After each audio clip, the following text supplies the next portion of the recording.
Bienvenidos un domingo más. Gracias a Dios por la oportunidad de alabarle, bendecir su nombre y poder ver cumplida su palabra, que donde dos o tres se reúnen, en su nombre Él está ahí en medio de ellos porque Él es fiel. Amén. Gloria a Dios. Pues bueno, gracias a Dios hemos llegado al número 7 de esta serie que estamos viendo de las piedras fundamentales. Recuerde que lo estamos viendo por la premisa de 1 Corintios 3, cuando el apóstol Pablo nos habla, nos anima a edificar sobre el fundamento que es Cristo, pero con la idea de que cuando la obra que hagamos en esta tierra sea aprobada por el fuego, permanezca y tengamos recompensa, y no que se consuma y suframos pérdida, ¿no? Entonces veíamos que cuando llega al punto de hablar de piedras preciosas, no tenemos otra manera de ver cómo aplicarlo a nuestra vida, sino es a través de las figuras, de los significados de la misma palabra y lo que la Escritura enseña o traza a lo largo de ella. Y es así que llegamos a esta piedra de crisólito, piedra de mayordomía, y en el transcurso de esta enseñanza vamos a determinar por qué la definimos como mayordomía.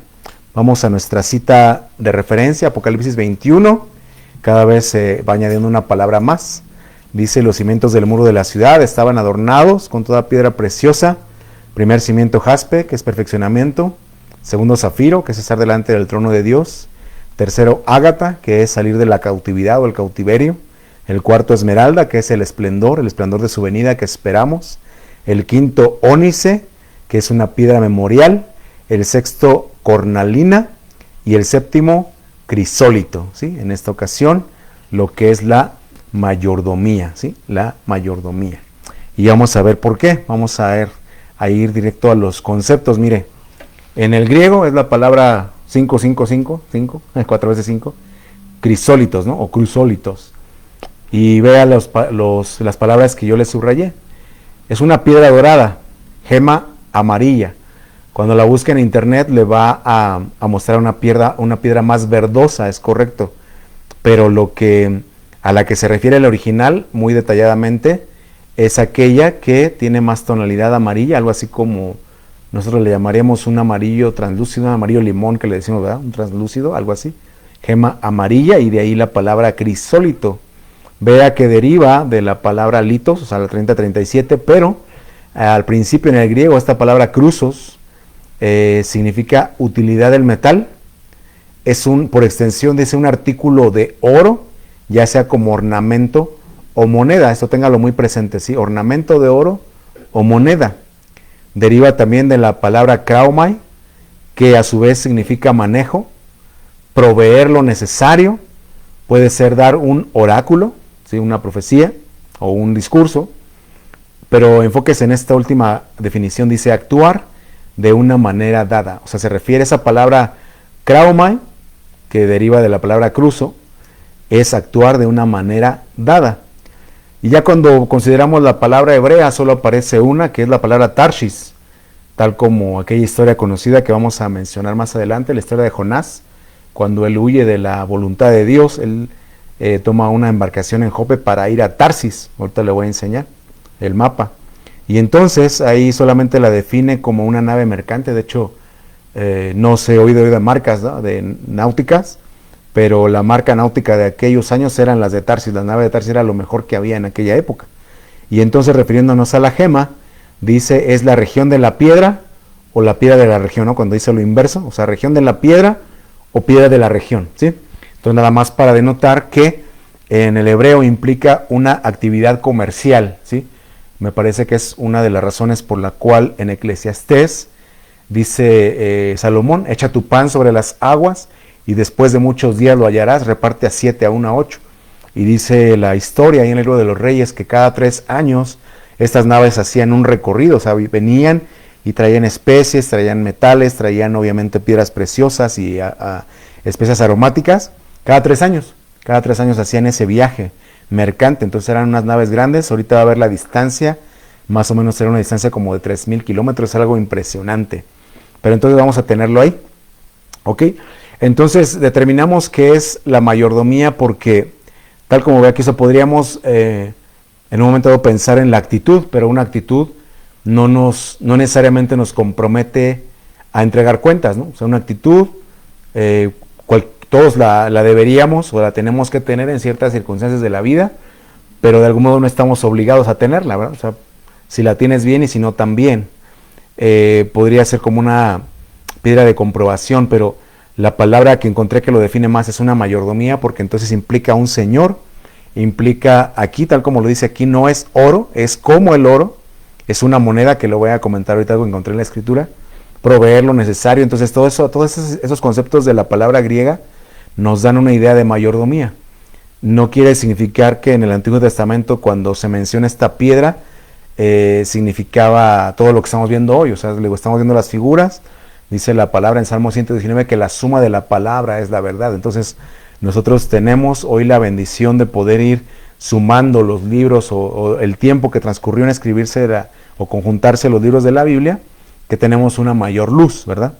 En el Antiguo Testamento, como le he venido comentando, esta piedra solamente la usa aquí en el fundamento de la ciudad y en la vestidura del personaje de Ezequiel 28, nada más.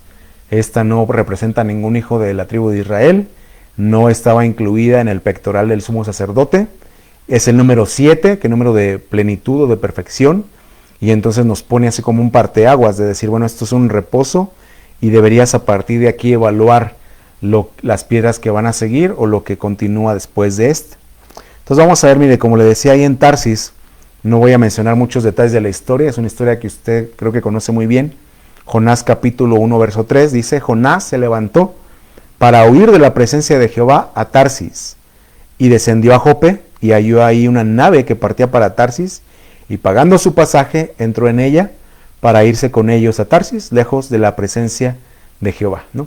Entonces usted conoce la historia, ahí Jonás era un profeta de Dios que tenía un muy buen carácter, que digamos, él realmente quería ver el castigo de Dios, en este caso hacia una ciudad a donde Dios le había enviado a predicar, me refiero a Nínive.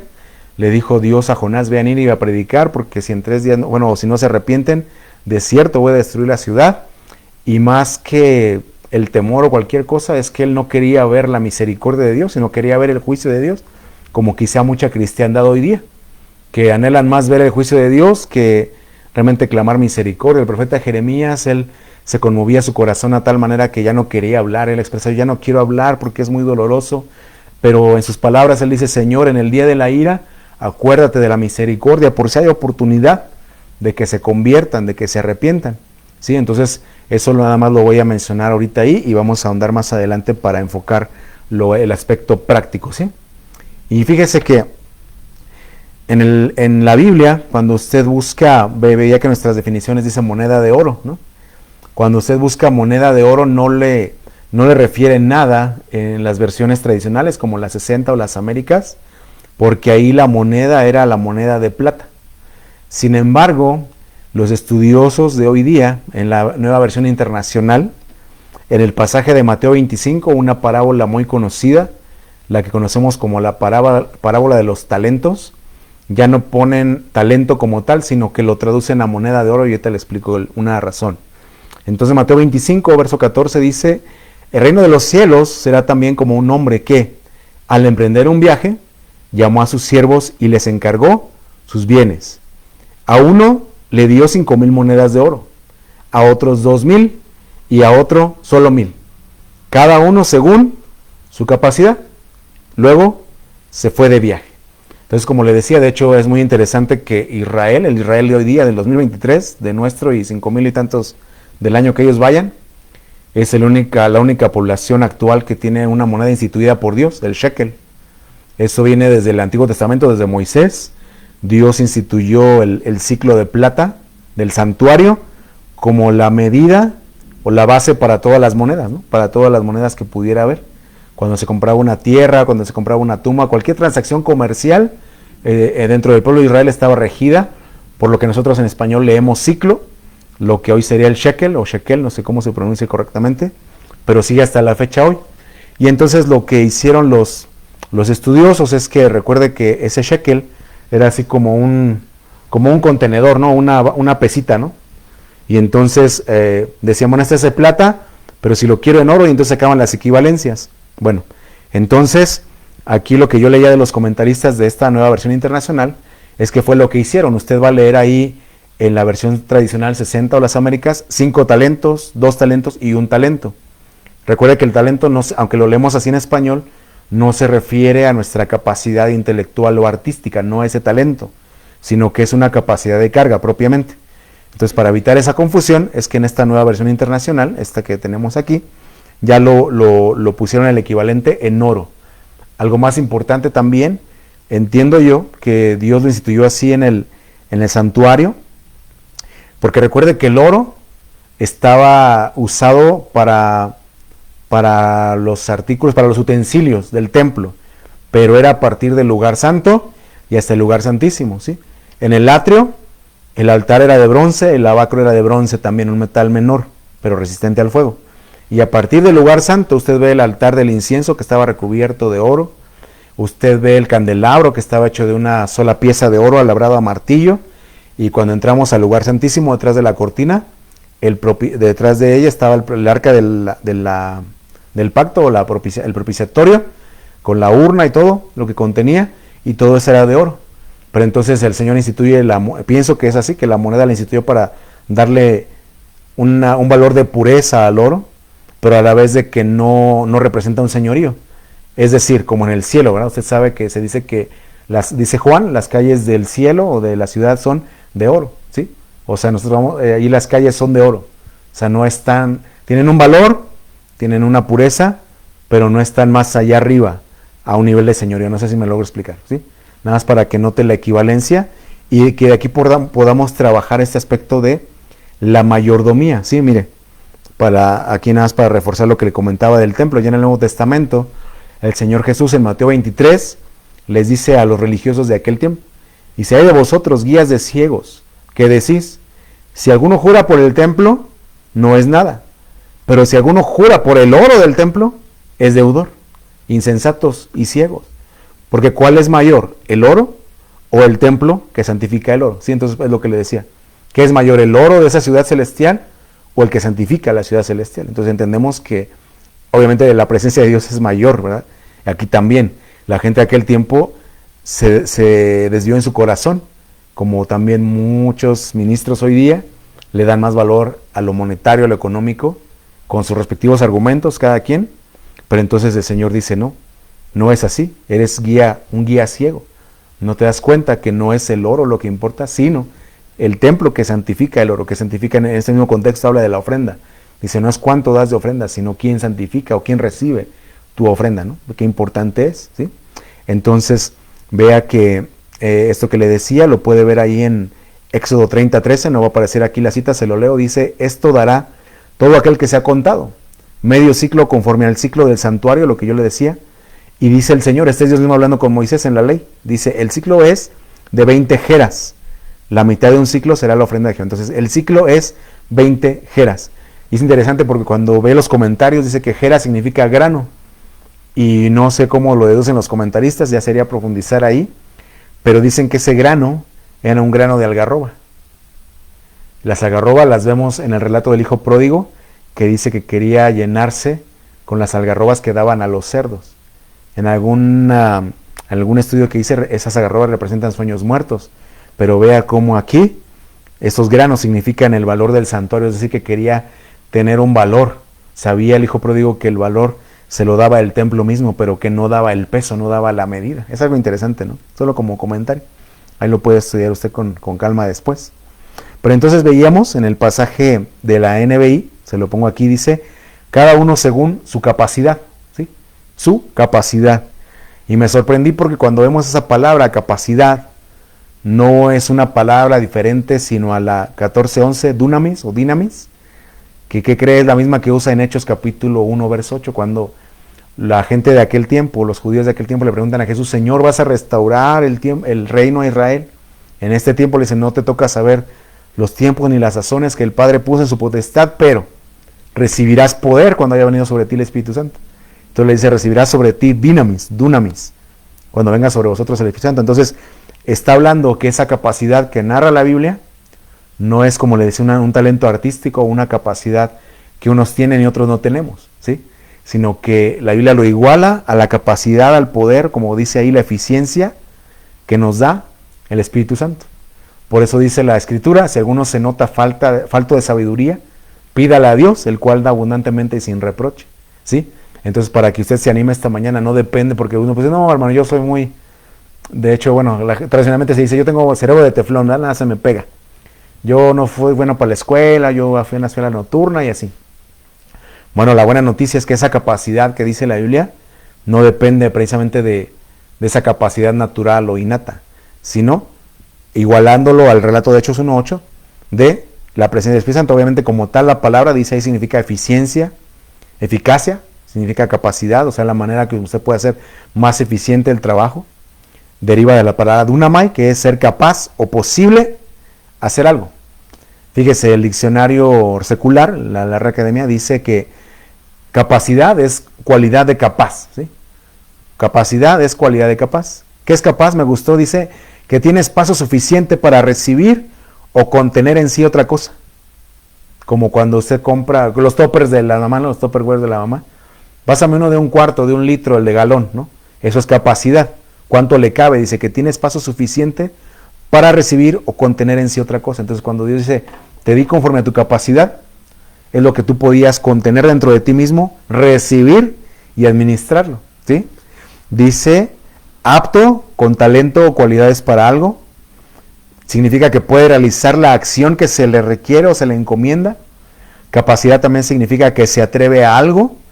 Y de algún aspecto más legal o jurídico dice, apto para ejercer personalmente un derecho y el cumplimiento de una obligación, ¿no? O sea, tiene capacidad. Es decir, alguien que a lo mejor tiene la mayoría de edad, pero está discapacitado en sus facultades o tiene capacidades diferentes, no puede ejercer un derecho, necesita un albacea o un representante legal, o nuestros hijos, ¿verdad? Mientras son menores de edad, requieren que nosotros firmemos todo, llega un punto en el que ya ellos ya pueden ejercer sus derechos y cumplir sus obligaciones, ¿sí? Todo eso es capacidad. Entonces vea cómo estamos hablando de que esta piedra crisólito, por si pienso en el personaje de Ezequiel 28, le dieron eso, mira, esta va a ser tu mayordomía y va a servir para evaluar cómo la desempeñas. Si la desempeñas con eficiencia y capacidad, o como vamos a ver ahora, se va a desvirtuar esa mayordomía. Mira, vamos a ver un poquito más del relato de Mateo 25, sigue siendo la versión NBI, versión internacional, dice, después de mucho tiempo, entonces primero vemos que el Señor se va de viaje, pero les encomienda, ¿no? 5,000 monedas de oro, 2,000 y a otros solamente 1,000, ¿sale? Y después de mucho tiempo, volvió el Señor de aquellos siervos y arregló cuentas con ellos. El que había recibido las 5,000 monedas, llegó con otras 5,000. Señor, dijo, usted me encargó 5,000 monedas, mire, he ganado otras 5,000. Su Señor le respondió, hiciste bien, siervo bueno y fiel. En lo poco has sido fiel, te pondré a cargo de mucho más. Ven a compartir la felicidad de tu Señor. Llegó también el que recibió 2,000 monedas. Señor, informó, usted me encargó 2,000 monedas, mire, he ganado otras 2,000. Su Señor le respondió, hiciste bien, siervo bueno y fiel. Has sido fiel en lo poco, te pondré a cargo de mucho. Ven a compartir la felicidad de tu Señor. ¿Qué nota usted aquí? ¿Qué características tenían estos dos que le dijo el Señor a cada uno de ellos? Ahorita solamente le mencioné al que le dieron 5,000 y al que le dieron 2,000. ¿Qué nota usted? Una palabra clave. ¿Mande? Ganaron. ¿Y alguna palabra clave que el Señor enfatizó en reconocimiento? Fiel. Muy bien, fiel. Sí, ahí se lo subrayé. Siervo bueno y fiel. Siervo bueno y fiel. Entonces vemos en la Escritura que esta piedra es a la mayordomía. Dios de algún modo confía en nosotros, ¿no? Sabe la capacidad que nos puso de recibir, de administrar. Está confiando, como le decía de Hechos 1.8, que a través del poder del Espíritu Santo nosotros vamos a poder hacer buen uso de los recursos, administrar, ser testigos, ser instrumentos para su gloria, ¿verdad? Que llevemos mucho fruto, porque dice el Señor Jesús, en eso es glorificado mi Padre, que vosotros lleves mucho fruto y que lo que produzcas permanezca. Y entonces esta palabra nos va a referir a la fidelidad, que es el concepto clave para ejercer la mayordomía. Mire, cuando vemos la palabra fiel, ahí en el griego, es la palabra pistos. Muy interesantemente, recuerde que fe es pistis, solamente cambia una letra. Entonces, es casi igual que la fe, la confianza, ¿no? Pistos no es el pisto de tomar, ni el pisto de efectivo como en Sudamérica, en Guatemala, no. Pistos, que significa digno de confianza, fidedigno, o sea, que se apega al lineamiento original, fidedigno, que se apega al original. Tenga en mente esta definición, dice convencer mediante argumento, ya sea verdadero o falso. Convencer, ya sea mediante un argumento verdadero o falso. Asentir con la evidencia, o sea, como en este caso decía mi esposa, que ganaron, efectivamente, o sea, estaba asintiendo con la evidencia. O estoy evidenciando que eres fiel porque te di a administrar 5,000, ganaste 5,000. Evidencio tu fidelidad porque te di 2,000, ganaste 2,000. Obediencia. Y luego en el Antiguo Testamento, fíjese que también existe la palabra fiel, y ahí es la palabra Amán. Esta Amán es diferente al personaje de la historia de la reina Esther, es diferente la palabra, ¿sí? Aquí ya lleva H, pero esta es Amán, tal cual, y entonces dice criar como padre o enfermero. Y entonces el hebreo ya nos da una perspectiva diferente, ¿no? Porque quiere decir que, bueno, los que somos padres lo vamos a entender. Sabes que dice la Biblia claramente, la herencia de Jehová son los hijos, son una herencia de Jehová. Pero entonces secularmente oímos, ¿verdad? Es que son prestados, los criamos y en algún momento se van a ir. Entonces por eso el Señor dice, o compara el Señor la fidelidad como a la crianza de un padre. Sí, porque dice, o sea, sabes que no son tuyos, que no se van. Entonces lo que tú vas a hacer es proyectarlos para lo mejor, no solamente procurar darles lo mejor conforme a tus capacidades, sino proyectarlos, ¿verdad? Que aprendan un negocio, que tengan una carrera, que tengan un papel mientras uno tenga vida y fuerza, que tengan su título, ¿verdad? Para que ellos puedan después valerse por sí mismos, criar como padre o como enfermero, ¿sí? Porque también si te encargan a un enfermo, no todos lo hemos hecho, pero realmente lo que tú quieres, bueno, si es que se sane, pues que esté dignamente, ¿verdad? No como le decía alguna vez, que hay gente que se ofrece a cuidar a enfermos por un salario, tal cual, y los maltratan, ¿verdad? No los administran como deben. Obviamente atender a un enfermo a veces representa tener que estar limpiando, ¿no? Entonces uno tiene que hacerlo con ese amor y con ese cuidado. O sea, te cuido, te doy los cuidados que necesitas, porque sé, una, que me están pagando, pero también porque tú mereces dignidad, ¿no? Lo más posible que se pueda, mientras tengas vida, que sea una condición digna. También, igual el hebreo dice ser genuino o certero. Le explico esta palabra, un ayo.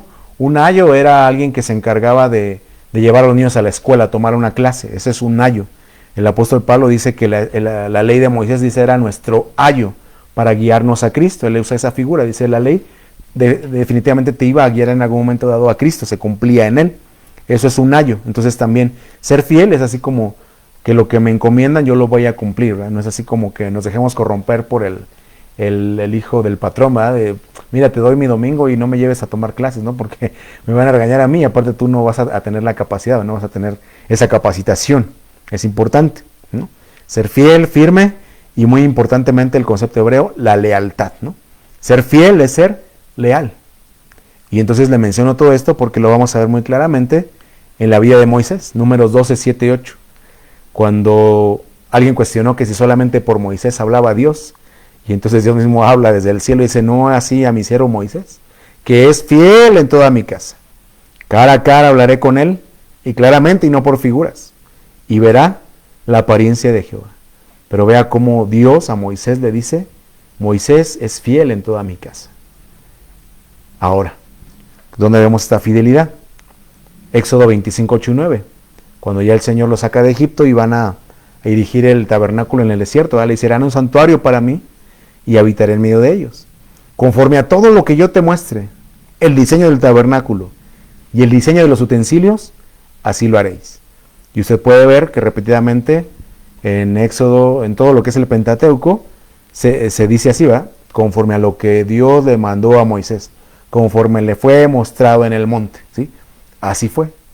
Pero ahora yo le pregunto, la fidelidad de Moisés, piense un poquito, ¿la fidelidad de Moisés empezó hasta que Dios le habló? ¿O la fidelidad de Moisés podemos determinar que venía desde antes que tuviera un encuentro con Dios?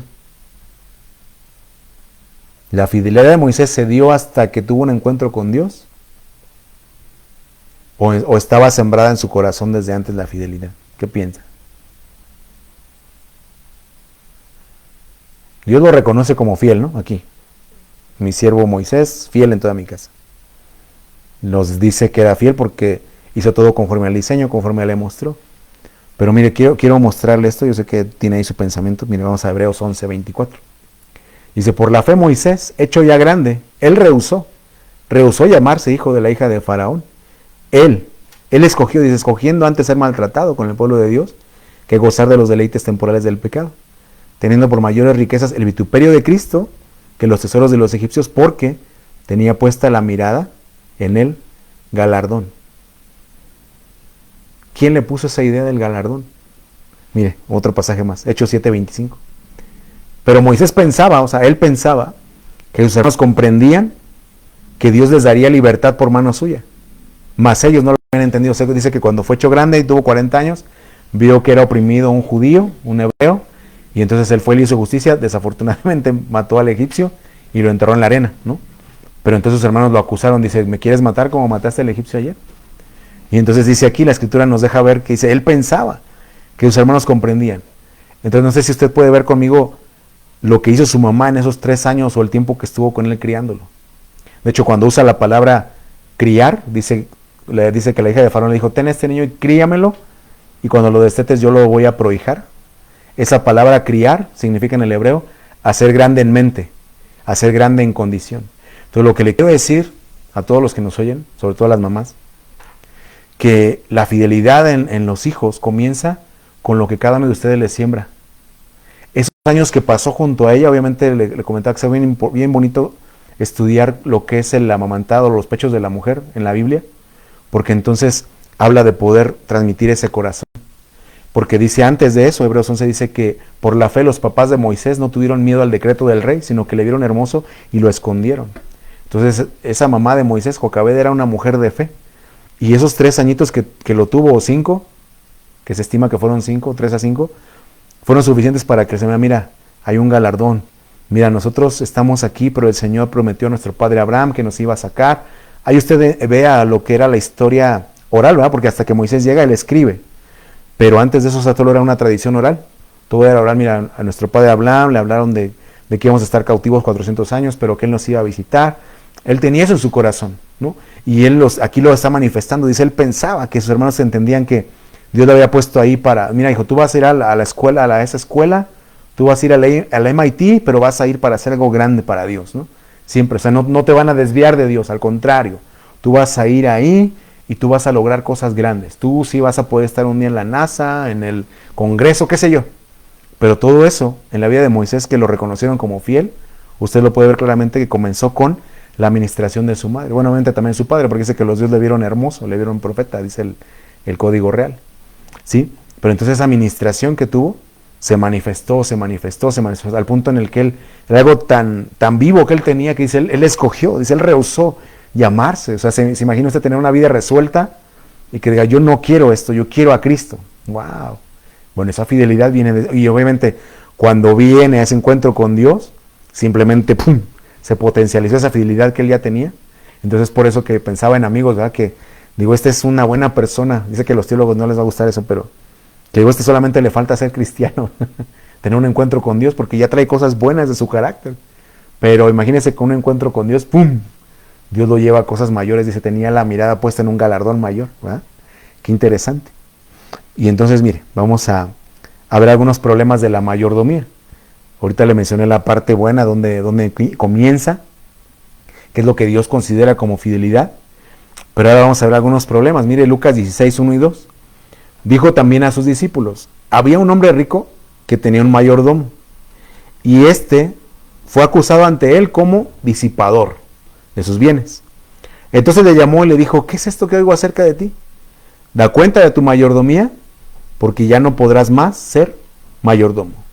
¿Qué es esto que oigo acerca de ti? Porque ya no podrás ser más mayordomo. Entonces veas, yo sé que nosotros crecemos con una enseñanza de que no nos debemos regir por el qué dirán, y en cierto sentido está bien. Pero tenemos que considerar que cuando le llega a Dios un rumor, Él no juzga inmediatamente, sino que Él, como en Sodoma y Gomorra, ¿verdad?, dice que va con Abraham, le dice, he descendido para ver si el clamor que ha llegado delante de mí es cierto. Si es así, aunque Él conoce todas las cosas, vea cómo es el corazón de Dios, que le gusta verificar, ¿no? Darte la oportunidad, ¿no? Entonces aquí le dice, ¿qué es esto que oigo de ti? A ver, estoy oyendo de ti, me llegó este rumor, ¿qué onda? A ver, ¿qué pasó? Y entonces tenemos que considerar, o sea, que con esto de la mayordomía, o sea, no nos referimos solamente a si usted tiene un cargo en la iglesia.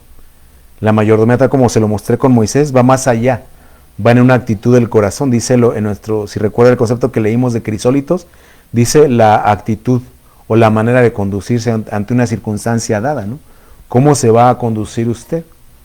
¿En fidelidad a lo que ha aprendido de la palabra de Dios, a lo que se conoce de Dios? ¿O en algún momento se va a corromper, como este mayordomo, ¿no? Fíjese, hay dos palabras en la Biblia para disipador. En el hebreo significa corrupto, ¿sí? Entonces dice, llegó la queja ante él, ante el Señor, como corrupto. ¿Sabes que este mayordomo ya se corrompió? Es en el hebreo. Pero luego en el griego, la palabra que usa aquí para disipador significa liberal, así derrochador, despilfarrador, ¿no? O sea, no se mide, es como cuando usted tiene una tarjeta corporativa, ¿no? Y se pone a invitar ahí desayunos a todo, no es su dinero, es dinero de la compañía, y ok, la compañía puede tener millones, y quizá sea un pelo de gato de Angora, ¿no? Ese gasto que hizo, pero aún así está hablando de que está derrochando bienes que no son suyos, ¿no? El que le dan tarjeta de gasolina y no solamente le echa al carro de la compañía, sino también al suyo y al de la esposa y los hijos y los compadres, cuñados, esa es una manera de corromper o sea, lo que usted está recibiendo como un recurso para un bien definido, usted lo está corrompiendo o lo estamos corrompiendo, ¿no? Y entonces vea que al respecto, Lucas 11:23, el Señor dice, el que no es conmigo, contra mí es. El que conmigo no recoge, desparrama, ¿sí? El que no hace las cosas como yo le estoy diciendo, el que no me va siguiendo, ese es el mayordomo que puede ser acusado de disipador, de despilfarrador, ¿sí me explico? El que no hace las cosas a la manera como le enseñó. En esta historia hay un margen de libertad, ¿no?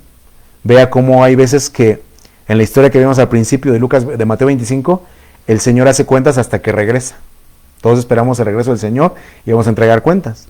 Pero aquí fue en el transcurso, ¿eh?, de su mayordomía, de su vida. Le dice, a ver, me llegó una queja de ti. ¿Qué es esto que oigo de ti? Y entonces la escritura es muy clara, no le tengo el pasaje, pero dice, ¿verdad?, que la queja de la esposa y se pone estorbo a la oración, ¿no? Lo que no es un chisme, lo que es. El apóstol Pablo habla también de la queja de los pastores, dice, no les conviene que sus pastores se quejen de ustedes. Entonces, dice aquí que el Señor lo llamó y dice, a ver, ¿qué es esto que oigo de ti? Da cuentas de tu mayordomía. Ahora, quiero enfocarle lo que es un mayordomo en la Biblia. Yo aquí solamente le puse el concepto o la palabra oikosnomos. Vea cómo esa palabra nomos, no es los adornitos de jardín, sino las leyes, las reglas, nomenclaturas, ¿no?, de donde surge la palabra nomenclatura. Y oiko, como puede ver ahí, es un supervisor, un administrador, pero cuando usted desglosa las dos palabras, esto es algo así como un doctor. De hecho, una palabra allá al último dice curador. Es como un doctor, ¿no? Cuando usted llega a una visita médica, primero le checan, ¿no?, sus signos vitales, cómo va de la presión, si la lleva alta, le preguntan si es alérgico a algún medicamento, lo pesan, y entonces ya cuando le dan un diagnóstico, entonces el doctor evalúa todo, dice, no, tú no te puedo dar esto porque eres alérgico, o mira, por tu edad no te puedo dar este medicamento, pero te puedo dar este otro, por tu peso te lo vas a tomar así, ¿verdad? Vas a partirlo a la mitad si está usted muy flaquito. Generalmente pasa lo contrario, pero bueno. Entonces así es. Entonces lo que le quiero decir es de que este concepto dice alguien que administra conforme a la ley, ¿sí? Que lo dosifica. O sea, decir, no, tú necesitas esto. Entonces, básicamente lo que le quiero es esta palabra, oikosnomos, mayordomo, que hace las cosas conforme a la ley, conforme a la nomenclatura, conforme a la norma, conforme al protocolo, ¿no? Así de sencillo. Entonces vea el grado que Dios nos está poniendo, así como si usted, obviamente en la Biblia vemos, es una piedra fundamental la mayordomía. Hay iglesias que le enseñan a su iglesia respecto a la mayordomía. Pero imagínense en la vestidura de aquel personaje de Ezequiel 28, o en usted así como, a ver, te voy a poner esta piedrita para que sepas que tú eres un mayordomo. Ah, caray, ¿y cómo le voy a hacer, Señor? Yo no fui ahí más que a la nocturna, ¿no? Pues entonces pide la guianza del Espíritu, pide sabiduría, Ve así como Moisés, cómo le encargué yo las cosas para que tú tengas una referencia. Ok, Señor, así lo vamos a hacer. Y luego fíjese que entonces llegamos a la continuación de esta historia de da cuentas de tu mayordomía, Lucas 19. Bueno, no, esta es otra historia, perdón. Este es un pasaje paralelo, recuerda que comenzamos en Mateo 25, ¿no? Hablaba de los talentos o las monedas de oro. Ese es un pasaje paralelo. Aquí habla de las minas. Una mina son 100 dracmas. Aquí dice que ese relato dice que a 10 siervos a cada uno le dio una mina, ¿sí? Es decir, aquí a todos los trató por igual. Cada quien una, cada quien una, cada quien una, ¿ok? Y entonces ya el Señor hace cuentas con ellos y llega el siervo malo y negligente. Dice, llegó otro siervo y dijo, Señor, aquí tiene su dinero. Lo he tenido guardado, envuelto en un pañuelo. Es que tenía miedo de usted, que es un hombre muy exigente, la versión 60 dice severo, un hombre muy exigente que toma lo que no depositó y cosecha lo que no sembró. El rey le contestó, siervo malo, por tus propias palabras te voy a juzgar. ¿Te recuerdas la pregunta anterior? Le dice, da cuentas de tu mayordomía, ¿qué es lo que oigo de ti? ¿Qué es lo que oigo de ti? Y entonces a este siervo de este pasaje le dice, a cada uno conforme a su palabra. Todos dijeron, Señor, me diste 5 talentos, aquí están otros 5, ¿no? Aquí, Señor, tu mina ganó 10 minas, tu palabra. Entonces vea cómo esta palabra mayordomía implica siempre una autoexaminación, ¿verdad?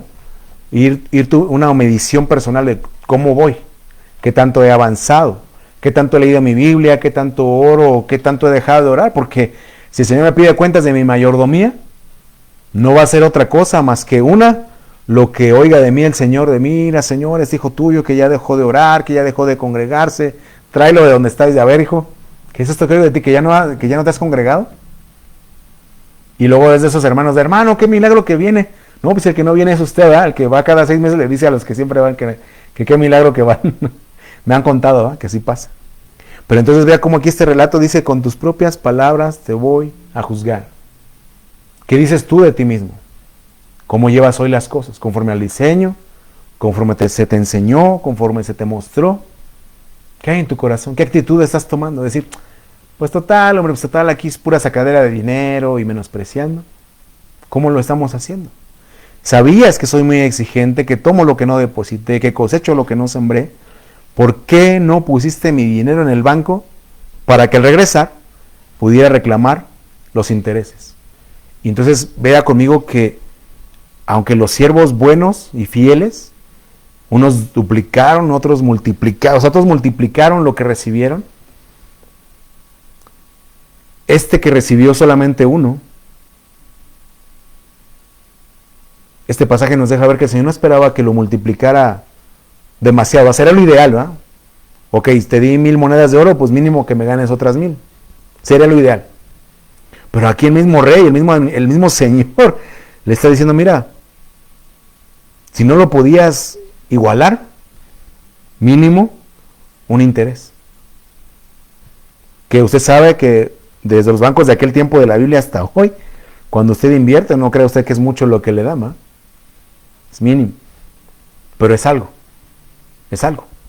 De eso a nada es algo. Y yo sé que no es la palabra, o sea, la palabra interés se refiere tal cual a una cantidad de dinero que se obtiene por una inversión o por un rendimiento. Pero mire, Proverbios 28:17 dice, quien cuida la higuera, comerá su fruto. El que mira por los intereses de su Señor, tendrá honra. Entonces yo sé que no es la palabra, pero permítame aplicarlo así.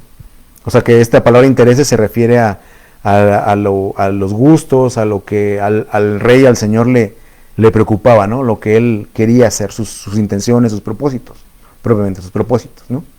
Pero dice claramente tendrá honra. Imagínense que este siervo malo y negligente no solamente tuviera ese temor, sino que hubiera visto, bueno, ¿qué quiere mi Señor? Bueno, Él quiere que produzca algo mínimo, ¿ok, Señor? Y entonces en nuestro día a día podemos verlo así como, Señor, pues a lo mejor yo no puedo hacerme cargo de una mega iglesia o cualquier cosa, no puedo estar al frente, pero voy a hacer producir, ¿verdad? Como dice Jesús, hablando de Juan 10, dice, en esto es glorificado mi Padre, que ustedes lleven mucho fruto y vuestro fruto permanezca. Bueno, entonces, Señor, pues voy a llevar fruto.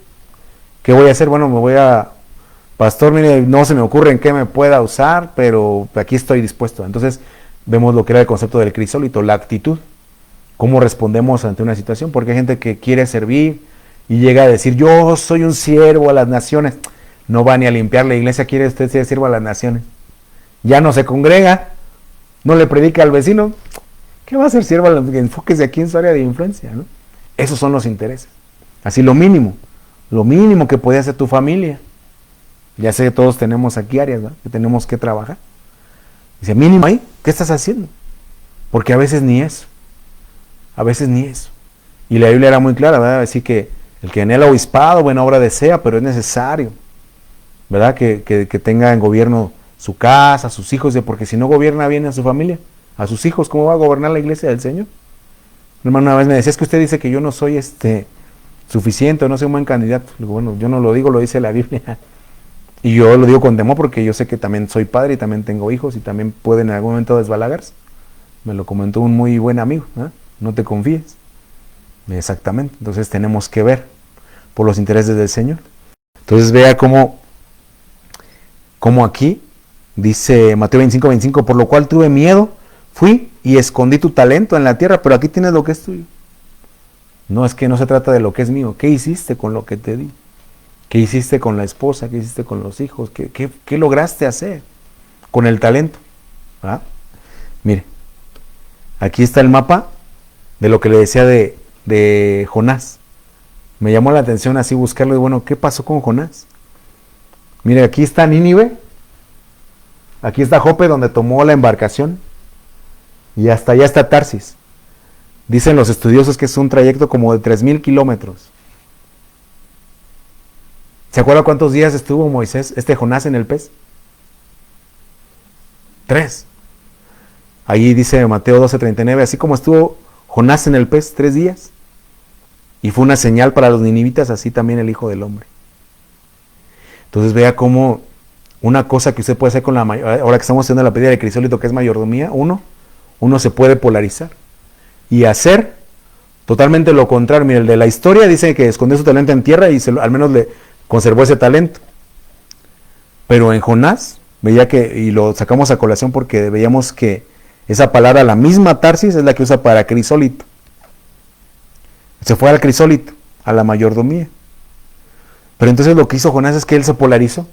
Dice, no, si yo quiere que me vaya a Nínive, no, yo me voy a ir a Tarsis, al otro lado.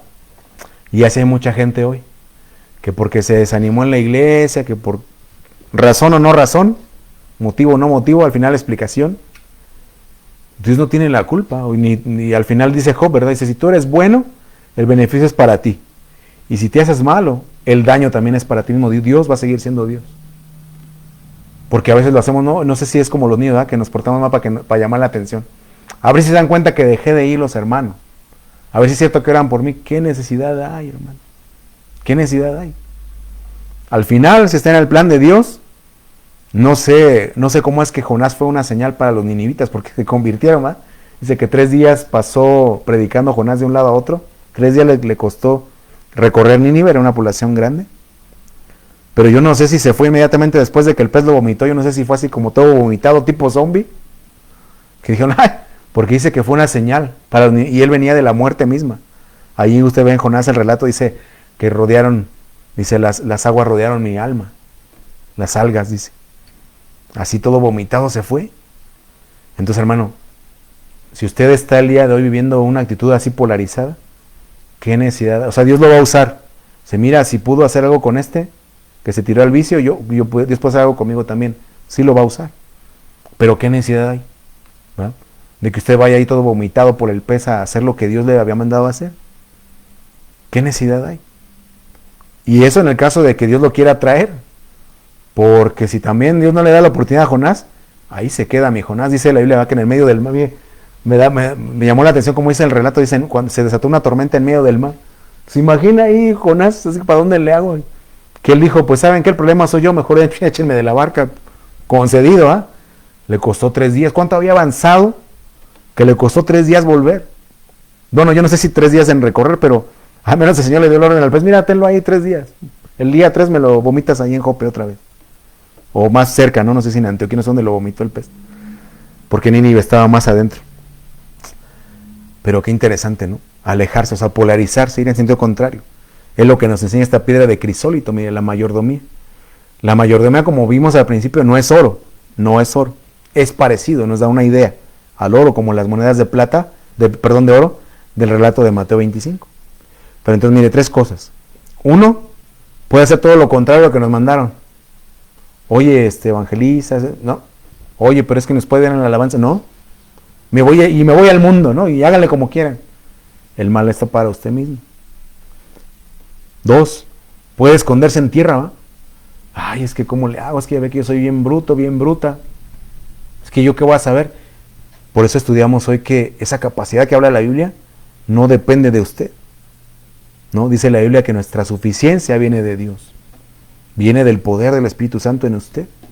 Que obviamente si levantó a los muertos a Jesús y dijo muchas cosas, o sea, Él es solamente disponernos, ¿va? Delante del Señor, aquí estoy, ¿qué quieres? ¿Qué quieres hacer conmigo? ¿Quieres que haga esto? ¿Quieres que haga esto otro? ¿Qué quieres? Pero usted lo puede terminar escondiendo en tierra y eso no está bien. O puede, como el otro de la parábola, o sea, el otro se polarizó, el otro, ese se derrochó, ¿ah? Ese sabe que ese relato dice que cuando le dijeron ya no vas a poder ser mayordomo, dice que fue con los deudores de su amo. Dice, ¿cuánto le debes a mi amo de aceite? No, pues 80 litros, apúntate 50. Y tú, no, pues yo tanto, apúntate menos, ¿verdad?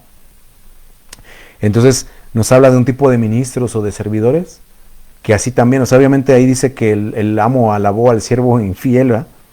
Por su sagacidad. De hecho también ahí dice, los hijos de este siglo son más sagaces en el trato con los semejantes que los hijos del reino. No le estoy diciendo que haga cosas malas, pero puede ser así como el tipo de gente que todo lo vende, a todo le saca provecho, como le decía ahora que pasó esto de Asbury. ¿Cuántos no se quedaron así con las manos? Híjole, ¿cómo no estuve ahí? Porque ahí, si yo hubiera estado ahí, el Espíritu Santo me hubiera dicho que pidiéramos una mega ofrenda. Perdón, y lo digo con el temor, ¿verdad? Porque es un pecado grave hablar de eso, pero lo digo porque hay gente que así lo oigo que predica. No lo digo yo, o sea, así puede buscar ahí en internet, así dicen, el Espíritu Santo me acaba de hablar y me está diciendo que tienen que pactar. Ah, caray, puede derrochar el talento. Entonces le van a decir, oye, ¿y tu mayordomía? No, mira, Señor, todo lo que logramos y esto que proviste, ¿para quién va a ser? ¿Sabes que todo se iba a quedar aquí, va? Ah, es que yo creí, va. No, pues es que no era así. Tenías que dar de gracia lo que recibiste de gracia, mi hijo. Ah, caray. Bueno, tenemos que ver. Lucas 16:12, mire. Quiero que enfoque el corazón de Dios, mire. Dice, si en lo ajeno no fuiste fieles, ¿quién os dará lo que es vuestro? Ningún siervo puede servir a 2 señores, porque o aborrecerá al uno y amará al otro, o estimará al uno y menospreciará al otro. No puede servir a Dios y a las riquezas. Entonces, ¿qué nota usted aquí en el corazón? Vea usted, bueno, aquí habla del Señor, del Rey, del Amo. Véalo como Dios, ¿no? ¿Qué es el corazón de Dios al encomendarnos una mayordomía? ¿Y cuál es el corazón de esos siervos que, sobre todo del malo y negligente, de los que no hicieron lo que tenían que hacer? ¿Qué puede ver usted ahí? Mire, yo le subrayé ahí, mire. 1, lo que el Señor quiere, dice, ok, yo quiero ver si logras ser fiel en lo poco, en lo que no es tuyo, te voy a dar lo que es tuyo. ¿Ah? Fuiste fiel en lo poco, te voy a poner en lo mucho. Porque si no sabes ser fiel en lo poco, no vas a ser fiel en lo mucho. Pero sabe que esto me estremeció porque el Señor puso aquí de manera conjunta en el verso 13, termina diciéndoles en este relato, gracias, termina diciéndoles, sepan que no pueden servir a 2 señores. Entonces, quiere decir que el siervo malo, el que escondió el talento, no lo hizo porque él veía este último punto que le decía, él veía, ¿qué voy a ganar yo? ¿Qué voy a ganar yo? Porque aquí el Señor en este mismo contexto dice, no puede servir a 2 señores. Entonces los que multiplicaron el talento, la mayordomía, fue porque tú eres mi Señor, es para tu gloria y aquí está. Quizá ellos no sabían lo que el Señor quería, ¿verdad? Oh, mira, yo lo que quería era probar tu fidelidad. Como si fuiste fiel en esto poco, te voy a dar mucho. Entra en el gozo de tu Señor. Y entonces le digo que hay un margen, ¿no? Donde el Señor te da libertad, hay cosas que la gente no ve, donde uno pudiera parecer que está haciendo otra cosa, pero uno le pregunta al Señor, Señor, ¿quieres esto? ¿Quieres esto? ¿Quieres esto? ¿Quieres que haga esto otro? ¿Quieres que regrese? ¿Quieres? ¿No? Ok, entonces, quizá no estoy viendo toda la obra completa, pero sé que estoy haciendo lo que me mandaron a hacer. con el talento que no es mío, que es para tu gloria y que tú me lo diste para que lo esté trabajando, y que si no logro hacer una mega iglesia, mínimo cuando tú vengas, Señor, aquí están los intereses, Señor. Fue mi capacidad. Perdona que no tuve más capacidad, pero aquí está. Ok, hijo, está bien. Algo bueno, eso esperaba de ti. No que lo escondieras en tierra, no que te fueras al mundo, no que lo derrocharas, ¿eh? No que hicieras como Balaam, que dinerito, ¿eh? Dice, porque fue el error de Balaam. No, muy bien. Pero entonces dice aquí, tenga cuidado que en el desarrollo de su mayordomía tenga bien claro quién es su Señor. Pero sepa que el corazón de Dios es darle un día o ponerlo en lo mucho. Y de acuerdo a este pasaje dice, ¿quién te va a dar lo que es vuestro? Lo que es tuyo, lo que ya nadie te va a quitar. Es el corazón de Dios. Entonces cada vez que usted vea esta piedra de crisólito, tenga en mente, ¿sí?, cómo estoy manejando mi mayordomía. ¿Qué está oyendo el Señor de mí? ¿Y qué es lo que mi misma boca va a poder testificar de Señor? Lo que me diste, aquí está. O Señor, mira, yo tuve temor y aquí está. O como Jonás, sí, ella sabía y por eso no quería y se polarizó. O el otro que de plano derrochó. ¿Qué actitud va a ser usted? ¿Cuál va a ser usted? Su actitud ante la mayordomía, ante el servicio, ante lo que Dios le dio. ¿Sí? Permítanos orar en esta mañana y que el Señor nos ayude. Padre, en esta mañana te damos gracias por la vida, por tu misericordia, por tu palabra, por poder llegar a este punto, Señor, de la Escritura, donde tenemos que meditar en el día de hoy cómo estamos, Señor. Cada uno debemos estar conscientes de lo que se dice de nosotros. Cada uno, Señor. Y no me refiero al chisme, no me refiero a los falsos, me refiero a lo que es verdadero.